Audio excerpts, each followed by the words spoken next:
இப்போ அந்த பென்ஷன்லேருந்து எங்களுக்கு 7,000 தான் வர மாதிரி இருக்குங்க மேம். அதுவும் 6 மந்த் டைம் கேட்டிருக்காங்க. எங்கேருந்து? அவர் ஒர்க் பண்ண ஆஃபீஸ்லேருந்து அவருக்கு 15,000 வந்துட்டு இருந்தது. அதுலேருந்து பாதி தாங்க மேம் எனக்கு வரும். Family pension. ஆமாங்க மேம்.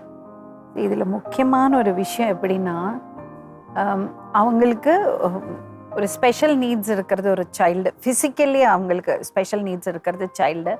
அப்போ அவங்களால ஒர்க் பண்ணுறதுக்கோ முடிஞ்சிருக்காது, வீட்டை பார்த்துக்கணும், மேனேஜ் பண்ணணும்.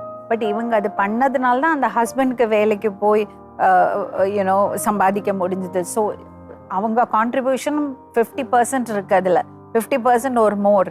ஸோ அந்த பெண்ணுக்கு வந்து அந்த அந்த ஃபினான்ஷியல் ரெஸ்பான்சிபிலிட்டியும் அந்த இதுவும் கொடுக்கலன்னா இப்படி ஒரு நிலைமை வந்து அவங்க என்ன பண்ணுவாங்க? அவங்களோட டிசிஷன் மேக்கிங்கில் அவங்களுக்கு அந்த அந்த பவர் கொடுக்கணும்ல, ஃபினான்ஷியலி இண்டிபெண்ட்டாக இருக்கிறது பவர் அவங்களுக்கு கொடுக்கணும்ல.